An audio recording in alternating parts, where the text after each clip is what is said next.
If you look at the blue writing on this bottle of calcium supplements, you'll notice it says less than 1 calorie per tablet, which I found just sad. But anyway, I'll be talking about baskets, the final season, and DIY Autoflowering Cannabis, and Wild About Weeds. Let's see what else I get through in this little video segment. James will be out soon, I hope, because I made a soup and whatever. If he gets out it's cold, that's fine. And I have my hand-warming potpourri here. So I guess I will start. Well, actually, I'm going to start by talking about this because I've just marked off a few pages. Now, I do find the cover attractive, and I like the feel of the book, but reading it, it's really quite useless. This is the most useless weed book that I've come across. Now, the pictures are pretty, but there's a lot of useless pictures in here too, like there's pictures of just people sitting there smiling with their gardens or whatever. Why? I don't understand it. Anyway, so I will mention Evening Primrose on page 72-73. Lovely pictures of them. Now it says range USDA hardiness zones 5 to 8. I gotta say no, because I know of a place that is zone 3 at best, where there's been an evening primrose growing for years and years and years. I know because I planted it there. So that's not true. And you've probably seen giant hogweed a lot, 106, 107. If you like going hiking in Canada, you'll find it all over. And it's beautiful. So you might wonder, oh, what is that plant that looks like it has kind of a carrot sort of inflorescence, but it's humongous? Yep, that's what it is. So, well, you can look it up now. Look up giant hogweed. There you go. Now you know.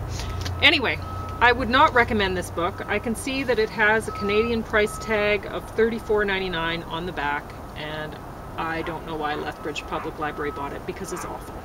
It's really a useless book. So that's that one. And now I will talk about the DIY Autoflowering Cannabis by Jeff Lowenfels. Grab my hand warmer here. Which, oh, by the way, I was mentioning from the information from this book, Feeding You Lies, the natural flavors. So I am not put off, actually, by the fact that there might be beaver butt natural flavor in this cup of, not tea, but, you know, it's funny. Like, I used to drink these herbal infusions when I was trying to be healthier, when I was trying to go off caffeine and stuff. And then I finally realized that's not healthy at all, and actually it would give me a headache a lot of the time drinking various brands. I'm not saying this one, but anyway. And now I kind of wonder, maybe it has something to do with the natural flavors, because I'm not put off because of the beaver thing. The beaver thing, I just find it interesting. I'm like, huh, so that's what beaver butts smell like. How lovely for them. Or whatever, you know, I really, whatever. But what I'm wondering about are the other 100 ingredients in the natural flavors, and whether they have addictive properties, or why are they in there? You know, there's got to be a reason. So anyway, page 10, Cannabis indica, and that has sort of more rounded leaves, well, it wouldn't be leaves, it would be leaflets, I suppose. They look palmate, the leaves. Anyway, best for cooler climates, 6 to 7 feet tall, more sedative effects, more denser flowers. Cannabis sativa, that's the one that's long and pointy, is best for warmer climates. 8 to 12 feet tall. So that one, Need maybe a not. skyscraper to Yeah, grow. you're not going to grow that one in your house too well. But you know, I have heard of people growing them and then laying them over, and then it actually makes sense, because then all of those little, I guess the inflorescence that might come out of the at the node, they would. So they'd grow up and then you'd get more bud, at least theoretically. I don't know. I haven't grown the stuff. I can't tell you because, yeah. But somebody who knows what they're doing, ask them. I don't know. Cannabis ruderalis, shortest plants, low THC, originated in Russia, and they're just little gaffers. They're not that tall at all. 4 when you feet look high? at it. Well, You you can look at the picture in there. It's near the beginning, and anyway, it just shows a little, anyway, shadow kind of picture. Ruderalis are found in previously disturbed, poor soil in northern latitudes. They're day-neutral auto-flowering. They can be grown from seed and harvested in only 7 to 9 weeks. 19. Rhizophagus intraradices, mycorrhizal fungus, grows symbiotically with any type of cannabis. They help roots ward off damaging nematodes. Nematodes don't like chitin, which fungal walls contain. 20. Thin white thread, stigma in the node, shows that the plant's female. Males don't have that white thread. 22. Female flowers have pistils, males don't. Stigma starts out clear white and browns as ripen. Calyx is cluster, cola. They're covered with glands called trichomes. Each branch along stem has the potential to turn into a cola. Cola size depends on how many florets form. Rhodolization, stressing, causes a female plant to develop a male flower with pollen sacs along with female flowers. If the plant self-fertilizes, or the pollen from this female plant fertilizes another female plant, the result is only female plants. The most common method to feminize seed is colloidal silver or gibberellic acid. Apply for 4 weeks after lights are at 12 hours for indica and sativa. These pollen sacs can be removed and stored to pollinate female flowers at a later time. It takes 6 weeks after pollination for cannabis indica and sativa to become ripe with seed. 25. Male flowers don't produce psychoactive chemicals. Autoflower trichomes don't like rough treatment, heat, air, or light exposure.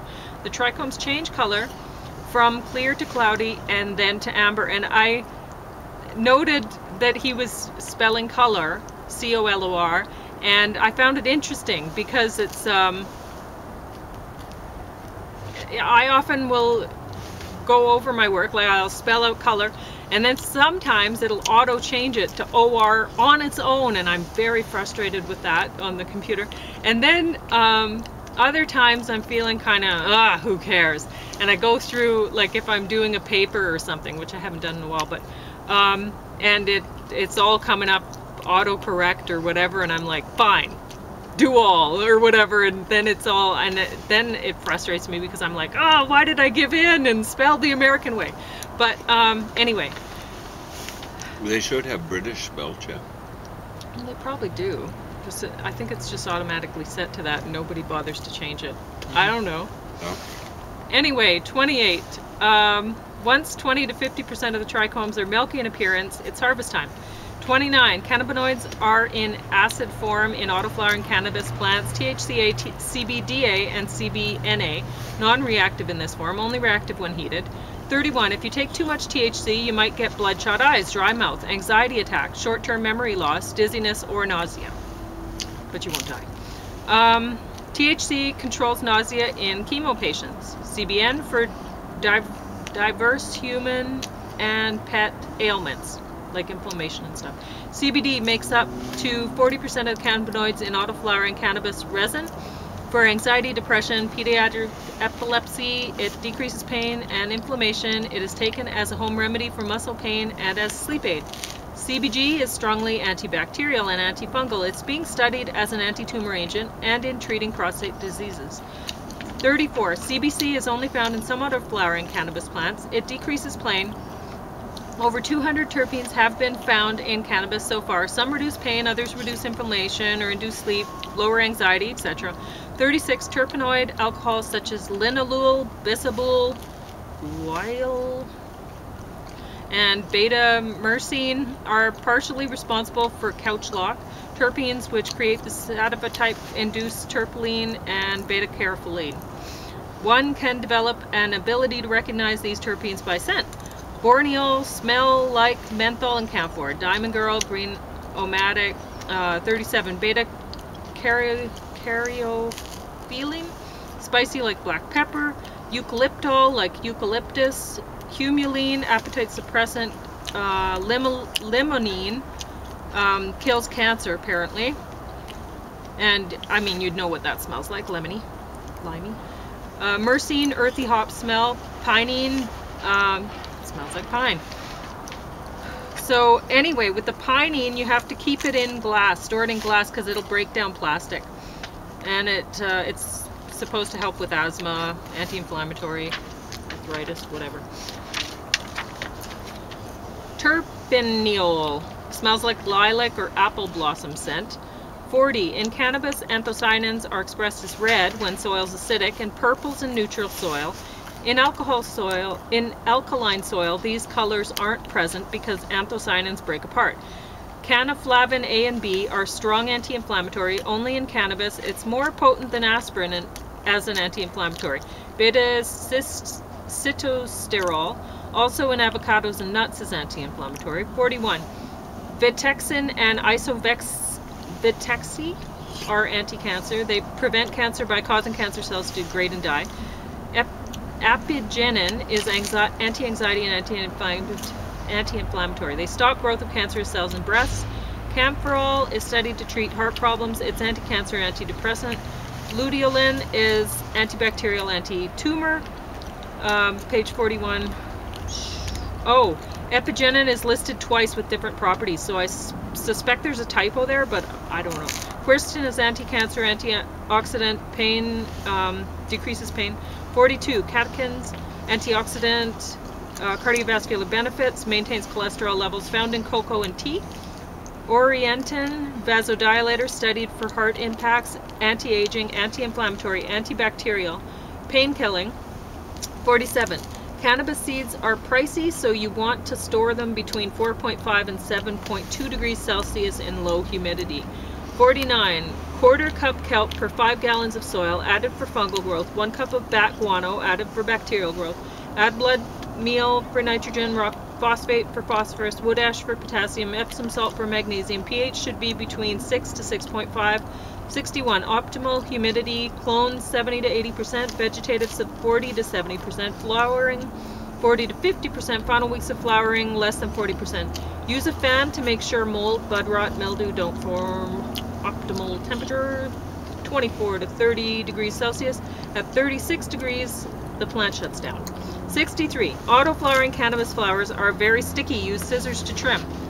68. Plants usually germinate within 2 days. 75. Always inoculate seedling with mycorrhizal fungi. If germinating seed directly in soil, road seed in the fungal before you plant it. Fungi are inexpensive and pay off. 79. Potassium deficiency indicated by overproduction of side branches, spindly and weak. This is partly due to difficulty taking up calcium, iron, magnesium, manganese, and zinc. Potassium controls stomata, so deficiency can cause leaf curl. Wood ash, seaweed, manure can be applied. Autoflowering cannabis can obtain carbon dioxide in the day, so they don't need darkness at all. So give them 18 hours of light minimum per day. 80. You can produce more colas, increase yield, by either pinching back or by exposing lower nodes to more light. 94. Whiteflies use neem oil or spinosad. Cover soil when spraying. Repeated applications required. Trichogramma wasps are useful indoors. 95. Reduce humidity to below 45% if powdery mildew strikes. Immediately spray any of several home remedies. 2 tablespoons baking soda per gallon water, 1 part milk to 9 part water. 35% strength hydrogen peroxide to 1 teaspoon per gallon of water. Neem oil is also useful. 109. If the twig snaps, it's dry enough for harvest. Don't handle flowers much or you'll damage trichome. Drying can take 5 to 15 days. Don't use microwave or heat to dry. Clipping to coat hangers works. And there's an interesting table on page 118 which tells you how much you have to heat the plants or the bud, I suppose, whatever, to get the various, like, I don't know, D-limonene or CBD or linalool or whatever to come out to work. 119. Rosin oil can be made by pressing flowers. Use electric hair straightener, parchment paper, full parchment, heat to 185 to 220 degrees Fahrenheit in the parchment with the straightener. 150. Autoflowering Cannabis, so perfect, a plant for home gardener, will become not only acceptable but popular. They really are going to be the next tomato. That's his quote. 165. He is a reformed lawyer. It says he lives in Anchorage, Alaska, where cannabis has been legal since 1975. I did not know that. That's a good line, reformed lawyer. Yeah, I like that too. He seems like an interesting character. So anyway, but I was interested when I read that. I was like, he lives in Anchorage, Alaska. And so his spelling of color is actually appropriate for him because he's an American. But what I found interesting about that is, since he's an American, how/why did he get funding for the book from the government of Canada? How? Anyway, also, for all the bother, will this plant really become the new tomato for the home gardeners? I put, sure, limonene has a cancer cell killer, and that interests me since my husband has cancer. But why grow varieties of cannabis high in the stuff and risk other people harvesting my plants? I mean, I've already had trouble with people harvesting my tomatoes, and you can go to the store and get those for very cheap. So why would I bother with that when other sources of limonene are oranges, lemon, lime, celery, dill, fennel, lime, nutmeg. I already put lime twice. There we go. I'm tired. And I guess I was when I was writing this. Nutmeg and rosemary. So honestly, that's how I feel about that. So when people ask, like, sometimes people go, oh, well, you're probably already growing the stuff. Why? Why would I do that? I could do it if I wanted to. Sure, it's legal, but it seems kind of silly to me. So, I should mention that, just in case I run out of time here, that Basket's the complete final season.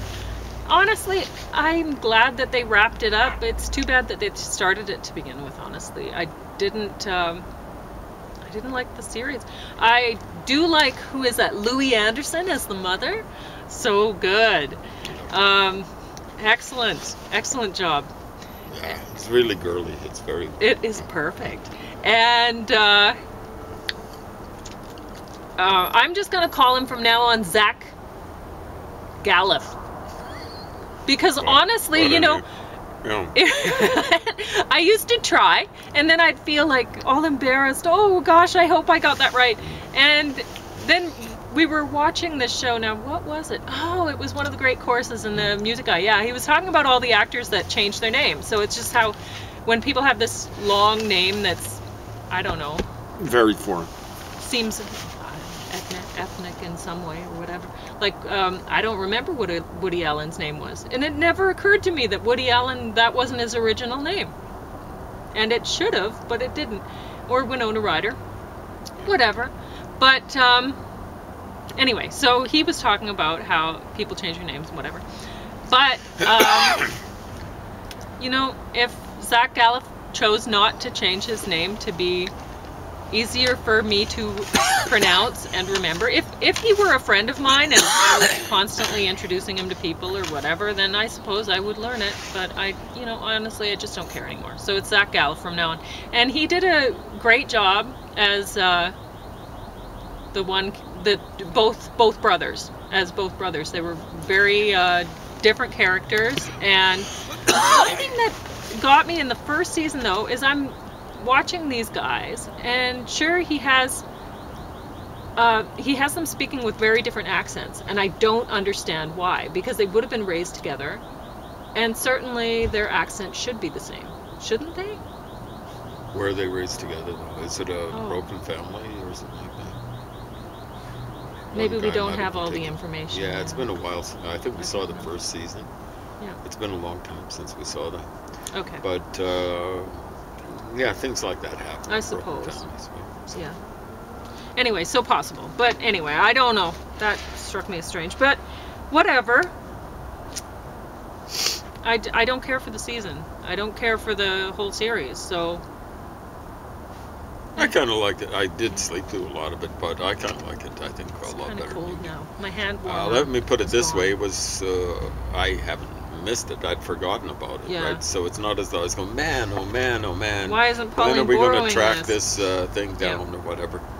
But the acting is good. And It is. It's pretty impressive, I've got to say. So. Yeah. And well, the What a woman who change, plays yeah. Martha, she's perfect too. Really, she's awesome. I don't know that character by name. You like her, the Okay. one who had her hand in a cast in this season. Yeah, she's very good. Yeah. So anyway, I'm gonna talk a little more about Feeding You Lies, since it's nice weather out here and it's gonna be winter tomorrow. Yeah, we're having a So- Chinook, but it's one of those one-day Chinooks. I Yeah. can see the Chinook arch, and we're supposed to be in the deep freeze tomorrow it happens. Yeah. So. So $98.99. Are you hooked on sugar?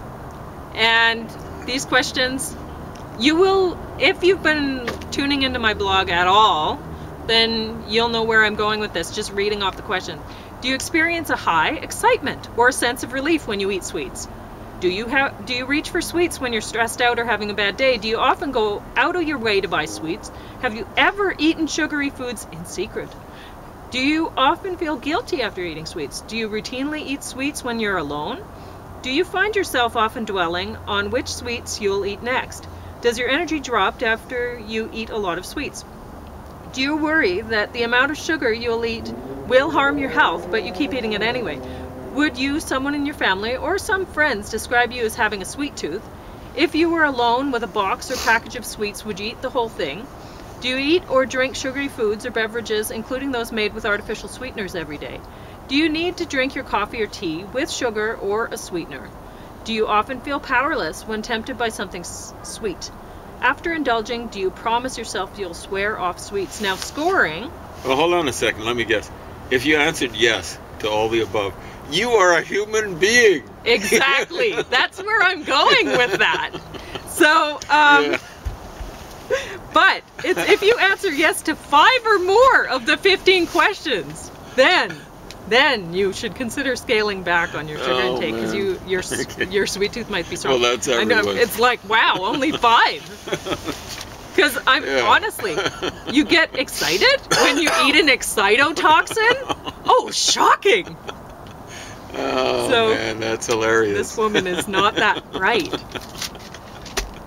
That's some unintended humor. It's very Yes, humorous, it very is. funny. I like it when they provide me with stuff like this. So, test your food label IQ on page 121 to 123.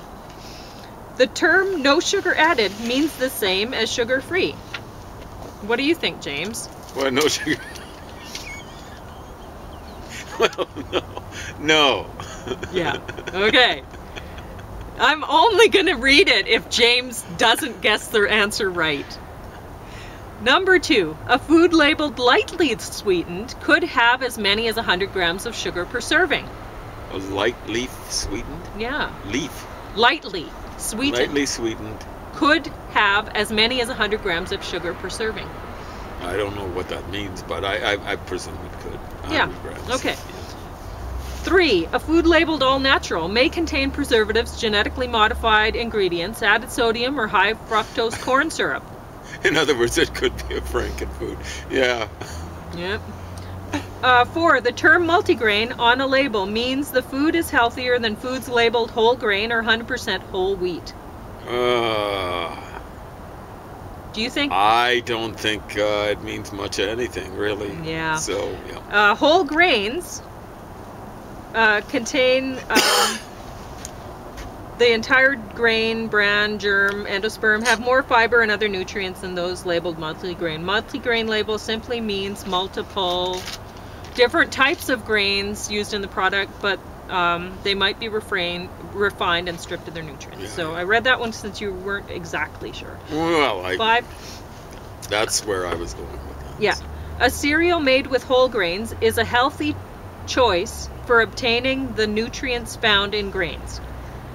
Cereal made with whole grains. Well, I mean, it's not the same thing as I entirely made. Yeah, Of whole exactly. grains, That's so. what she's going for too. 6. A food labeled a good source of fiber is as beneficial as the fiber found in whole grains and vegetables. Well, no. Okay. A food made with real fruit may have no whole fruit in it. Of course. A product labeled cholesterol-free also means the food is fat-free. No. A product can contain up to 0.5 grams of fat per serving and still be called fat-free. I presume so. Foods labeled fat-free may contain as many or more calories as their full-fat counterparts. Well, that's amazing. I suppose it's true, but Yeah. yeah, it should be that way. Yeah. Well, okay. So that's all I had to read from that. Well, Hope you enjoyed if it. someone as foolish about foods as I am can get those right, you know, like I don't see too much excuse for the average person in a supermarket. Well, actually, yeah. People don't read it. They don't want to read it. Yeah, exactly right. They don't wanna And know. there are a lot of people who are really not very good at reading at all. Yeah. Anyway. I mean, it was like that last health book, the last diet book that I was reading. Like this one, she has a detox in it at the back. I think she calls it a 48-hour detox. And I'm like, what is she detoxing in 48 hours? Honestly. Okay, but anyway, it does seem like she's eating fairly healthy for that detox. But I mean, 2 days? Really? Is she You're gonna living up detox to in her 2 days? diet? Is she too thin, No, or is she looks is decent. it picture? But Yeah, she yeah. does actually. Right. Yeah. But that's not to say that I think she's not feeding you lies. I mean, she may very well be. So just anyway. But the last this is was a more interesting read, I suppose, than the last diet book that I read, where the guys were suggesting that saying right out that sailors were eating cod liver oil rather than carrots. Anyway, Yeah. As though that was a real ridiculous. choice. It was Yeah. a real joke. Really, It's- that one's worth reading just to find that, because I'm sure if they have any sense at all, the next, if that's reproduced in another edition, that line will be edited out of there because they realized, oh my gosh, what did we just say? Yeah, It maybe. just seems so stupid. But no, what was I going to say about that one? Oh, their number one food being beef, and what was it? That was some It other was disgusting actually- option. Yeah, It was wow, ridiculous. yeah. It was just absolutely nuts. Yeah. Beef So- will give you gout. I don't know. Ultimately, if you get gout, you're going to get diabetes. So you keep going on that route. So I've seen at least one person I care about go that route, Yeah. and it's not nice. I mean, if you're reading something, you really want to believe it's true. I read a diet book a while back, and the person was saying something. It was quite sensible. I don't remember if the diet book itself was, but they were saying that oftentimes people will say to their doctors that they want to lose weight or whatever, and they really mean it, or they want to be healthier, and then but they don't actually want to make any changes to their diet. And it's like, well, if you don't make any changes, then things are going to either stay the same or get worse. And you know that. If you're already if the diet that you're following